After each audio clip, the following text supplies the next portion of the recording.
नमस्कार दोस्तों, स्वागत है आपका आज के मुख्य समाचारों में। जी हां दोस्तों, आपको यहां पर देखने को मिलेंगे सुबह से लेकर शाम तक की तमाम बड़ी खबरें मुख्य समाचार ब्रेकिंग न्यूज अपडेट्स के रूप में। तो चलिए दोस्तों, जान लेते हैं आज की पहली बड़ी खबर। असम में कांग्रेस कार्यकर्ताओं ने पुलिस बैरिकेडिंग तोड़ी, न्याय यात्रा को गुवाहाटी शहर में जाने से रोका जा रहा था। सीएम बोले राहुल पर एफआईआर होगी। जी हां दोस्तों, राहुल गांधी की न्याय यात्रा मंगलवार को गुवाहाटी पहुंची, जिसे असम पुलिस ने रोक दिया। राहुल अपने काफिले के साथ गुवाहाटी शहर के बीच से गुजरना चाहते थे, लेकिन प्रशासन ने इसकी इजाजत नहीं दी। पुलिस ने गुवाहाटी सिटी जाने वाली सड़क पर बैरिकेडिंग कर दी। इसके बाद कांग्रेस समर्थक पुलिस से भिड़ गए, उन्होंने बैरिकेडिंग तोड़ दी। घटना को लेकर राहुल गांधी ने कहा कि जिस रास्ते पर हमारी यात्रा को रोका गया है, उसी रास्ते से बजरंग दल और जेपी नड्डा की रैली निकली थी। कांग्रेस कार्यकर्ताओं ने रास्ते पर लगे बैरिकेड्स हटा दिए हैं, लेकिन हमने कानून नहीं तोड़ा है। असम के मुख्यमंत्री हिमंत बिस्व शर्मा ने कहा कि ऐसा बर्ताव असम या कल्चर का हिस्सा नहीं है, यह नक्सली गतिविधियां हमारी संस्कृति से अलग है। मैंने असम पुलिस के डीजीपी को निर्देश दिया है कि वे राहुल गांधी के खिलाफ भीड़ को उकसाने के लिए एफआईआर दर्ज करें और कांग्रेस ने जो वीडियो पोस्ट किए हैं उन्हें सबूत के तौर पर इस्तेमाल करें। इसके बाद दोस्तों, अगली बड़ी खबर। नीतीश कुमार अचानक राज्यपाल से मिलने पहुंचे। राजभवन में 50 मिनट चली मुलाकात। मांझी ने लिखा खेला होबे, आरजेडी ने कहा ऑल इज वेल। जी हां दोस्तों, बिहार के मुख्यमंत्री नीतीश कुमार मंगलवार को अचानक राज्यपाल राजेंद्र आलेकर से मिलने राजभवन पहुंचे। सीएम और राज्यपाल की मुलाकात करीब 50 मिनट तक चली। उसके साथ ही संसदीय कार्य मंत्री विजय चौधरी भी मौजूद रहे। मुलाकात के बाद सीएम राजभवन से निकल गए, उन्होंने पत्रकारों से बात नहीं की। इधर पूर्व सीएम जीनत राम मांझी ने सोशल मीडिया पर लिखा खेला होबे। हालांकि आरजेडी ने इसे शिष्टाचार मुलाकात बताया। आरजेडी प्रवक्ता ने कहा कि ऑल इज वेल। इसके बाद दोस्तों, अगली बड़ी खबर। संसद की सुरक्षा को लेकर गृह मंत्रालय का बड़ा फैसला। अब सीआईएसएफ के हाथों में होगी एमपीज की हिफाजत। जी हां दोस्तों, केंद्रीय गृह मंत्रालय ने 31 जनवरी से शुरू होने वाले संसद के आगामी सत्र के दौरान आगंतुकों और उनके सामान की जांच के लिए 140 कर्मियों की सीआईएसएफ की टीम को मंजूरी दे दी है। सूत्रों ने मंगलवार को यह जानकारी दी। बताया जा रहा है कि पुराने और नए दोनों संसद भवनों को सीआईएसएफ के व्यापक सुरक्षा कवरेज के तहत लाया जाएगा। इसके अलावा मौजूदा संसद सुरक्षा सेवा, दिल्ली पुलिस और सीआरपीएफ के संसदीय ड्यूटी समूहों की संसद क्षेत्र को सुरक्षा प्रदान करेगा। वहीं दोस्तों, मंत्रालय के सूत्रों ने बताया है कि संसद के बजट सत्र के दौरान संसद के अंदर आने और जाने वाले गेट की सुरक्षा सीआईएसएफ करेगी। सीआईएसएफ गेस्ट की सुरक्षा और फिक्सिंग का भी काम करेगी। इससे पहले दिल्ली पुलिस और पार्लियामेंट सिक्योरिटी से जुड़े लोग गेट की सुरक्षा के लिए तैनात रहते थे। सीआईएसएफ के जवानों ने संसद सुरक्षा को लेकर अपनी गतिविधियों पर काम करना भी शुरू कर दिया है। इसके बाद दोस्तों, अगली बड़ी खबर। रोहित बने ICC one day team of the year 2023 के कप्तान। विराट शमी समेत 6 भारतीयों को जगह। वर्ल्ड चैंपियन ऑस्ट्रेलिया से हेड और जंपा।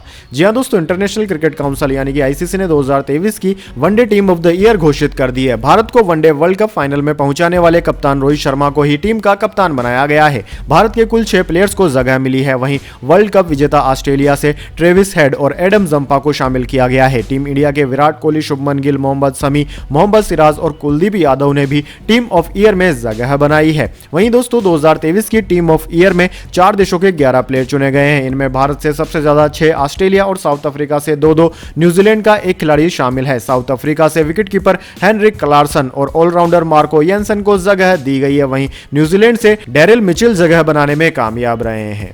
इसके बाद दोस्तों, अगली बड़ी खबर। दुनिया की सबसे पॉपुलर क्रिप्टो करेंसी बिटकॉइन में भारी गिरावट, इस वजह से 7 हफ्ते के निचले लेवल पर गिरी। जी हां दोस्तों, दुनिया की सबसे पॉपुलर क्रिप्टो करेंसी बिटकॉइन के लिए 22 जनवरी का दिन बड़ी गिरावट लेकर आया, जब यह 7 हफ्तों के निचले स्तर तक पहुंच गई है। कल की बड़ी गिरावट के बाद बिटकॉइन के रेट अब $35,000 से भी नीचे आ गए हैं। इसमें यह बड़ी गिरावट एक कारण से देखी जा रही है। दरअसल 11 जनवरी को 11 spot bitcoin exchange traded funds ETFs को लॉन्च किया गया है, जिसके असर से बिटकॉइन के रियल टाइम रेट में बड़ी कमजोरी आ गई है। 7 हफ्ते के निचले स्तर पर आने के बाद बिटकॉइन इस समय करीब 7% की बड़ी गिरावट के साथ ट्रेड कर रही है।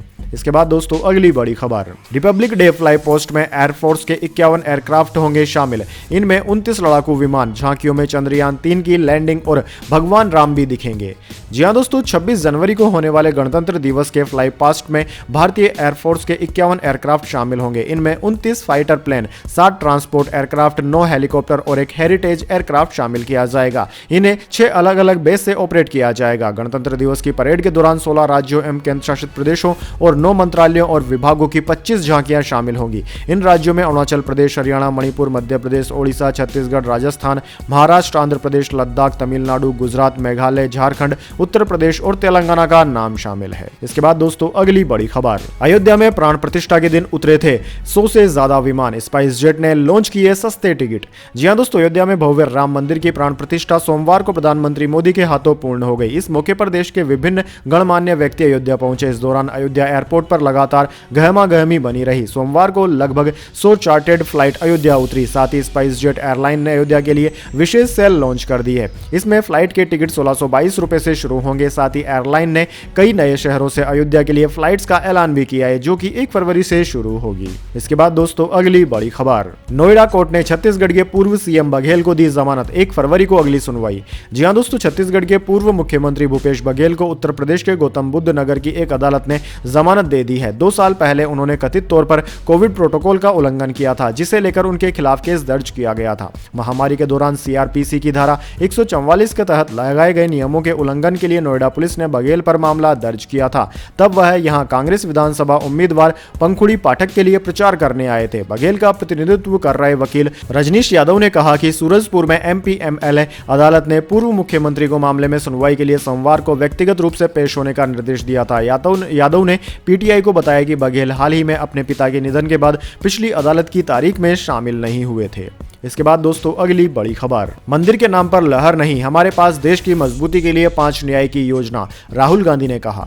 जी हां दोस्तों, कांग्रेस के पूर्व अध्यक्ष राहुल गांधी ने मंगलवार को कहा कि राम मंदिर के नाम पर लहर नहीं है। अयोध्या में सोमवार को जो हुआ वह एक राजनीतिक कार्यक्रम था, जिसमें प्रधानमंत्री मोदी ने शो किया। उन्होंने संवाददाताओं से बातचीत में यह भी कहा कि असम में उनकी भारत जोड़ो न्याय यात्रा में अवरोध पैदा करने का जितना प्रयास किया जा रहा है, उससे उनकी यात्रा को उतना ही प्रचार मिल रहा है। राहुल गांधी का कहना था कि मुख्यमंत्री हिमंत बिस्व शर्मा के धमकाने वाले कदमों से वह डरने वाले नहीं हैं। यह पूछे जाने पर कि राम लहर का मुकाबला करने के लिए उनके पास क्या योजना है, तो कांग्रेस नेता ने कहा कि ऐसी कोई बात नहीं है कि लहर है, यह भाजपा का राजनीतिक कार्यक्रम था। नरेंद्र मोदी जी ने फंक्शन किया, शो किया, वो सब ठीक है, अच्छी बात है, लेकिन हम स्पष्ट हैं कि देश को मजबूत बनाने के लिए 5 न्याय की योजना हमारे पास है, यह हम आपके सामने रखेंगे।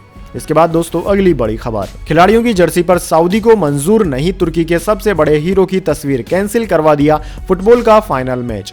जी हां दोस्तों, सऊदी अरब की राजधानी रियाद में शुक्रवार को गेलाटसराय और बैनरबाश के बीच खेले जाने वाला टर्किश सुपर कप फाइनल स्थगित कर दिया गया है। दरअसल यह पूरा माजरा राजनीतिक नारे वाली टी शर्ट पहनने को लेकर आया था। एक क्लब के खिलाड़ी चाहते थे कि वे राजनीतिक नारेबाजी वाली टी शर्ट पहने। मीडिया रिपोर्टों के अनुसार इस्तांबुल की इन 2 टीमों की इच्छा थी कि वे शाम के किक ऑफ से पहले वार्म अप के दौरान आधुनिक तुर्की के संस्थापक मुस्तफा कमाल अतातुर्क की तस्वीर वाली टी शर्ट पहने, जो कि रियाद को मंजूर नहीं थी। इसके बाद दोस्तों अगली बड़ी खबर, एलन मस्क बोले भारत को यूएनएससी में मिले परमानेंट सीट, कहा कुछ देशों के पास ज्यादा ताकत, वे इसे छोड़ना नहीं चाहते।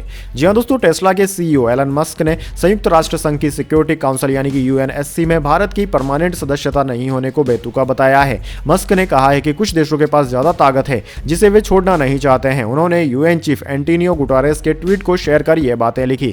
दरअसल गुटेरेस ने कहा था कि अफ्रीका का नेतृत्व करने के लिए यूएनएससी में कोई भी नहीं है। वैश्विक संस्थानों को समय के मुताबिक बदलना चाहिए, बजाय इसके कि वो 80 साल पहले की दुनिया की तरह चल रहे हैं। दोस्तों आपकी जानकारी के लिए बता दें, एलन मस्क ने अपने ट्वीट में लिखा कि भारत धरती पर सबसे ज्यादा जनसंख्या वाला देश है, इसके बावजूद यूएनएससी में नहीं है। एक वक्त के बाद यूएन की संस्थाओं को बदलने की जरूरत है। मस्क ने अफ्रीका के लिए भी यूएनएससी में भी परमानेंट सीट की मांग की है।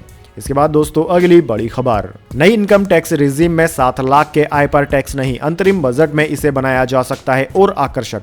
जी हां दोस्तों, वित्त वर्ष 2020-21 के लिए आम बजट पेश करते हुए वित्त मंत्री निर्मला सीतारमण टैक्स पेयर्स के लिए नई इनकम टैक्स रिजीम लेकर आई थी। नई टैक्स व्यवस्था को पहली बार लागू किया गया था, तब इसमें टैक्स पेयर्स को निवेश या बचत पर डिडक्शन का लाभ नहीं मिलता था। नई टैक्स व्यवस्था के तहत टैक्स पेयर्स को सेक्शन 80C और 80D के तहत टैक्स छूट का लाभ नहीं दिया गया, जिसके चलते टैक्स पेयर्स ने नई टैक्स व्यवस्था को अपनाने से कतराने का फैसला किया। कुल टैक्स पेयर्स में 10% से भी कम टैक्स पेयर्स ने नई टैक्स व्यवस्था के विकल्प को चुना। नई इनकम टैक्स रिजीम में टैक्स पेयर्स को ज्यादा टैक्स भी चुकाना पड़ रहा था और साथ में निवेश बचत पर टैक्स छूट का लाभ भी नहीं मिल रहा था, लेकिन अब इसे और आकर्षक बनाने पर काम किया जा रहा है। आने वाले बजट में इसे आकर्षक बनाकर पेश किया जा सकता है।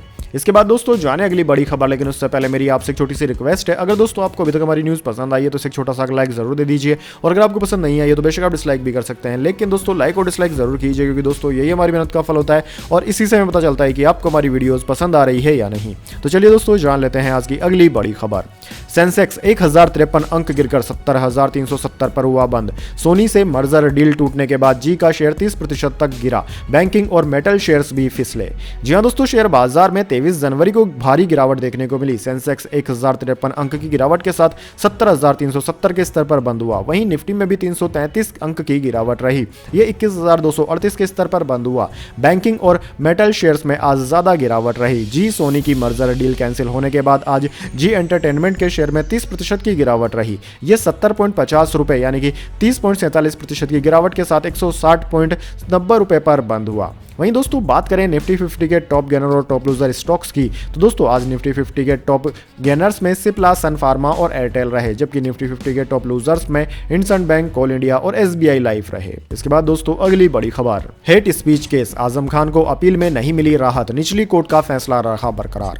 जी हां दोस्तों, हेट स्पीच के मामले में समाजवादी पार्टी के वरिष्ठ नेता मोहम्मद आजम खान की appeal MP MLA court session trial में खारिज हो गई। यह फैसला आजम खान के लिए एक बड़ा झटका माना जा रहा है, क्योंकि इस अपील के खारिज होने से आजम खान की उम्मीद की एक किरण धुंधला गई है। दरअसल 2019 के लोकसभा आम चुनाव में आजम खान रामपुर लोकसभा सीट से समाजवादी पार्टी और बहुजन समाज पार्टी गठबंधन के प्रत्याशी थे। चुनाव प्रचार के दौरान दिए गए उनके एक भाषण को आपत्तिजनक मानते हुए थाना शहजाद नगर रामपुर में रिपोर्ट दर्ज कराई गई थी। इस मामले में उनके विरुद्ध पुलिस ने चार्जशीट लगाई थी। रामपुर की एमपी एमएलए कोर्ट ने उन पर 2,500 रुपए जुर्माना लगाते हुए 2 साल की सजा सुनाई थी।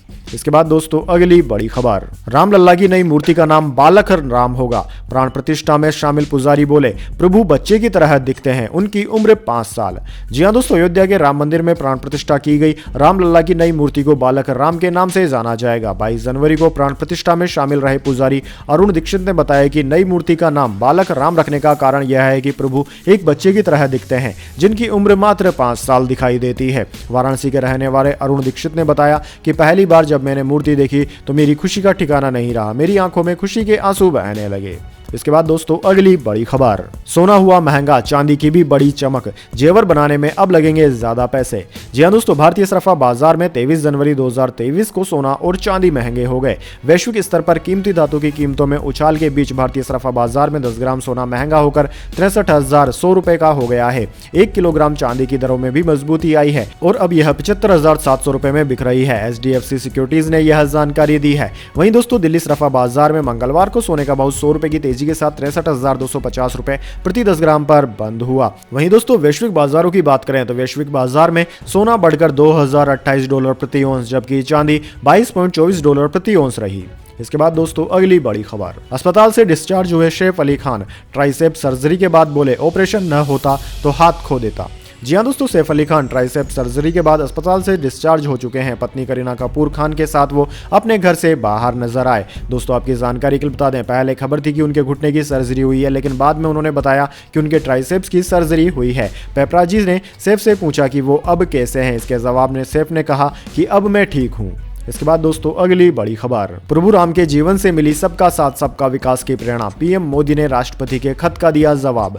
जी हां दोस्तों, राष्ट्रपति द्रौपदी मुर्मू ने रविवार को रामलला की प्राण प्रतिष्ठा से पहले प्रधानमंत्री मोदी को पत्र लिखा था। अब पीएम मोदी ने उनके पत्र के लिए आभार जताया और कहा कि अयोध्या में अपने जीवन के सबसे अविस्मरणीय क्षणों का साक्षी बनकर लौटने के बाद आपको यह पत्र लिख रहा हूं। पीएम मोदी ने कहा कि जिस समय मुझे आपका पत्र मिला मैं अलग ही भाव यात्रा में था। साथ ही उन्होंने कहा कि आपके पत्र ने मुझे मेरे मन की इन भावनाओं को संभालने में, उनसे सामंजस्य बिठाने में अपार सहयोग और सबल दिया। उन्होंने कहा कि यह प्रभु श्री राम ही हैं जिन्होंने उनके जीवन के हर अध्याय में सबका साथ सबका विकास, सबका विश्वास और सबका प्रयास की प्रेरणा दी है। इसके बाद दोस्तों अगली बड़ी खबर, श्री राम को लेकर जहां हुआ था बवाल, अब वहां चला बुलडोजर, मीरा रोड में पत्थरबाजी का मामला। जी हां दोस्तों, अयोध्या में नवनिर्मित राम मंदिर में रामलला के नवीन विग्रह की प्राण प्रतिष्ठा की पूर्व संध्या पर मुंबई से सटे मीरा भाईदर इलाके में हुए विवाद विवाद को लेकर यहां के हैदर चौक स्थित मौजूद अवैध निर्माणों पर तोड़फोड़ की कार्यवाही करते हुए बुलडोजर चलाया गया। मीरा रोड में रविवार की रात को जय श्री राम की झंडे लगी गाड़ियों में तोड़फोड़ की गई थी और सोमवार की शाम को शोभा यात्रा निकालने के दौरान एक समुदाय के लोगों ने पत्थरबाजी भी की थी। मीरा रोड की घटना के संबंध में डीसीपी जयंत बजबले ने कहा कि 21 जनवरी को हुई घटना के बाद 13 आरोपियों को गिरफ्तार किया गया है, जिन्हें आज कोर्ट में पेश कर दिया गया। हमें 5 दिन की कस्टडी मिली है। इसके बाद दोस्तों अगली बड़ी खबर, आईसीसी ने पाकिस्तान को दिखाया आईना, खिलाड़ियों को तीनों फॉर्मेट से किया बाहर, टीम इंडिया के स्टार को मिला मौका। जी हां दोस्तों, आईसीसी ने साल 2023 में पाकिस्तान क्रिकेट टीम के प्रदर्शन को दुनिया के सामने रख दिया है। भारतीय टीम का आईसीसी की तीनों ही फॉर्मेट की टीम में डंका बजा रहा है, जबकि पाकिस्तानी खिलाड़ियों का नाम भी शामिल नहीं किया गया। आईसीसी ने टी20 का कप्तान सूर्य कुमार यादव को बनाया, जबकि वनडे टीम की कमान दिग्गज ओपनर रोहित शर्मा को दी है। टेस्ट की कप्तानी के लिए ऑस्ट्रेलिया के पैट कमिंस को चुना गया है। भारतीय क्रिकेट टीम ने पिछले साल क्रिकेट के तीनों ही फॉर्मेट में जबरदस्त खेल दिखाया और टीम के खिलाड़ी पूरे साल छाए रहे। इसके बाद दोस्तों अगली बड़ी खबर, 23 फरवरी को शुरू होगा विमेंस प्रीमियर लीग। सीजन 1 की फाइनलिस्ट एमआई और डीसी के बीच होगा पहला मुकाबला। बेंगलुरु दिल्ली में होंगे सभी 22 मैच। जी हां दोस्तों, विमेंस प्रीमियर लीग यानी कि WPL के दूसरे सीजन का शेड्यूल घोषित हो चुका है। 23 फरवरी को सीजन 1 की फाइनलिस्ट मुंबई इंडियंस और दिल्ली कैपिटल्स के बीच ओपनिंग मैच होगा। 15 मार्च को एलिमिनेटर और 17 मार्च को फाइनल मुकाबला खेला जाएगा। WPL के सभी 22 मैच बेंगलुरु के एम चिन्नास्वामी स्टेडियम और दिल्ली के अरुण जेटली स्टेडियम में होंगे। दोनों ही शहरों में 11-11 मैच खेले जाएंगे। दोस्तों WPL के सीजन 2 में 23 फरवरी से 4 मार्च तक शुरुआती 11 मुकाबले बेंगलुरु में होंगे। इसके बाद 5 से 17 मार्च तक के बाकी मुकाबले दिल्ली में खेले जाएंगे। एक दिन में एक ही मैच होगा और सभी मुकाबले शाम 7:30 बजे से शुरू होंगे। इसके बाद दोस्तों अगली बड़ी खबर, हमास के हमले में 24 इजरायली सैनिकों की मौत। नेतन्याहू ने कहा, यह जंग का सबसे बुरा दिन, जब तक युद्ध नहीं जीत लेंगे रुकेंगे नहीं। जी हां दोस्तों, गाजा में सोमवार को हमास के हमले में इजराइल के 24 सैनिकों की मौत की खबर है। ये सैनिक इजरायली बॉर्डर से 600 मीटर की दूरी पर हमास के ठिकाने तबाह करने में जुटे थे। आईडीएफ के प्रवक्ता डेनियल होंगरी ने बताया कि यहां इजरायली सेना के कई टैंक मौजूद थे। इसी दौरान हमास ने हमला कर दिया और इमारत ढहने से उसमें मौजूद 24 सैनिक मारे गए। ये इजरायली सैनिकों पर हमास का अब तक का सबसे बड़ा हमला बताया जा रहा है। इजराइल हमास जंग को 100 से भी ज्यादा दिन बीत चुके हैं। इजराइल ने हमास के खात्मे की कसम खाई है। इस बीच इजराइल ने सीज फायर के लिए एक प्रस्ताव दिया है, जिसमें कहा है कि वो हमास के नेताओं को गाजा छोड़ने के लिए एक सेफ पैसेज देंगे। अमेरिकी मीडिया हाउस CNN के मुताबिक इजराइल हमास के नेताओं को गाजा से निकालकर वहां अपनी पकड़ मजबूत करना चाहता है। वहीं एक्सियोस की रिपोर्ट के मुताबिक इजराइल ने सभी बंधकों की रिहाई के बदले 2 महीने की सीज फायर का भी प्रस्ताव दिया है।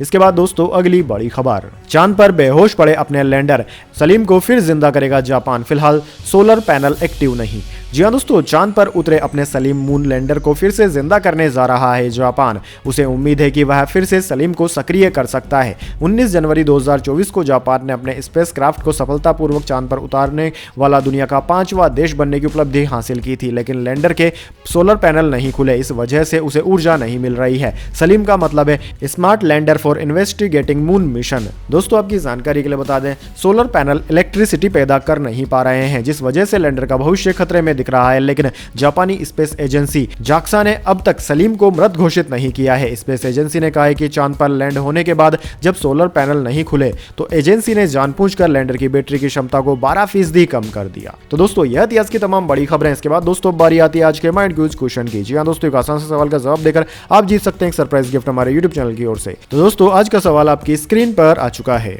एक सींग वाला गेंडा भारत के किस राज्य में पाया जाता है? जी हां दोस्तों, अगर आप जानते हैं कि एक सींग वाला गेंडा भारत के कौन से राज्य में पाया जाता है तो जल्दी से इसका जवाब कमेंट बॉक्स में लिख दीजिए। अगर दोस्तों आपका जवाब होता है एकदम सही और आप चले जाते हैं लकी विजेता के रूप में, तो आपको मिल सकता है एक सरप्राइज गिफ्ट हमारे यूट्यूब चैनल की ओर से। तो दोस्तों जल्दी से अपना उत्तर कमेंट बॉक्स में लिख दीजिए, वीडियो को लाइक कर लीजिए और चैनल को सब्सक्राइब करके बेल आइकन भी दबा लीजिए। धन्यवाद। वंदे मातरम। जय हिंद, जय भारत।